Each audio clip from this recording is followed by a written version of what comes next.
Hello and welcome to Afis Concept TV, where we give you the latest news, gist and gossips.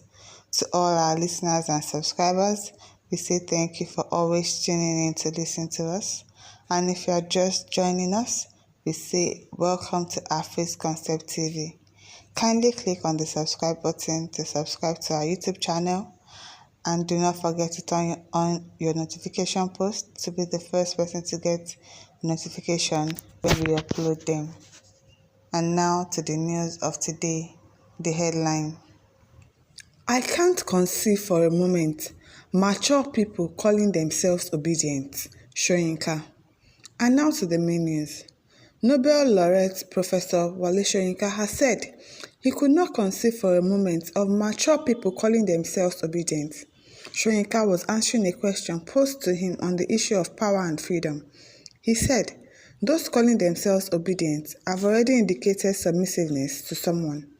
Recently, my present problem with some politicians and their followers is that I cannot conceive for a moment of mature people calling themselves obedient, because this already implicates submission. People don't just give names for nothing in Africa, he said. Soyinka said he has problem with ideologies as they stifle someone's freedom. And this has been my problem with ideologies. Agreed, one must not say I am distancing myself from ideology. One must study those ideologies, but don't follow them intact. And if any ideology and that embraces both the theocratic and the secular preach in any way the gospel of submission, it means that you are not free. If you accept it, it means you are not free. You are indentured yourself. You've indentured your mind. You have curtailed the potential fullness of your being. And when I encounter a tendency called revisionist being prelured in certain progressive ideologies, revision is being treated as the scum of the earth. That is already an indicative of absolutism, the craving of power over others, to dominate the thinking of others, is stated. Soyinka said the word submission meant obedience, saying religion preached submission but asked, submission to who? Each individual can find God himself or herself. Yes, you come to a community of believers, a market of spirituality, in which you sort of exchange spiritual intimations, disappointments and failures. You believe that you can invoke collective energy and spiritual solace. You can evoke certain forces. All that is very good, excellent. But when I hear the word submission in any religion, whatever religion, I consider it anti-human straight away. Let everybody find a spiritual direction. Go for guidance, yes. Exchange, yes. Develop certain ethical principles and agree on those ethical principles. To follow an ethical principle does not require submission or intermediaries. No. Find Godhead in your own heart, in your soul if you believe in Godhead, basically to me.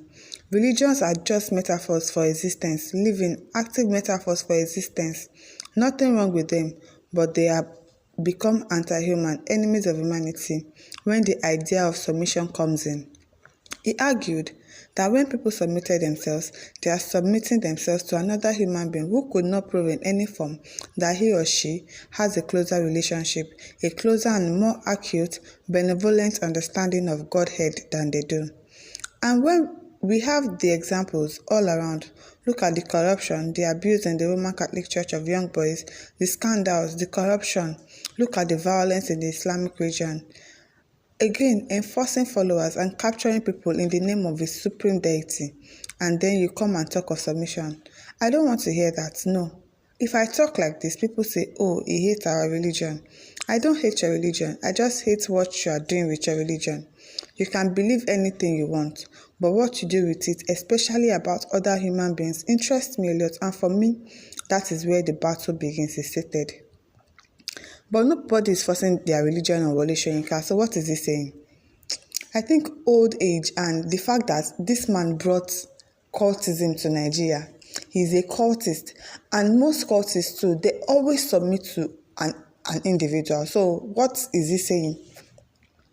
If I as a person see somebody that has more superior power than me, I know that we are all Godhead, we can speak to God for ourselves, but you should still have like a spiritual father over you. So I don't understand him saying that it does not phantom people calling themselves obedient. that is Obi's name, and they are saying they are obedient. That means they support him. They align with what he stands for. There's nothing wrong with that. Nobody is forcing their religion on you. Nobody is forcing their party on you. There are Tinubu people that call themselves Emilokon, and nobody is complaining about that. So why is he complaining about people saying they are obedient? It's none of your business. Believe what you believe. Let other people believe in what they believe in. You don't have to put your mouth. You don't have to say, oh, their religion, and then we are going to fight. You don't like the way they practice their religion. It's none of your business. Mind your business. It's not. Now, listeners, what do you think? Kindly leave your thoughts in the comment section. Do not forget to like, to share, and to subscribe to our YouTube channel. Thank you for listening. See you some other time. Bye.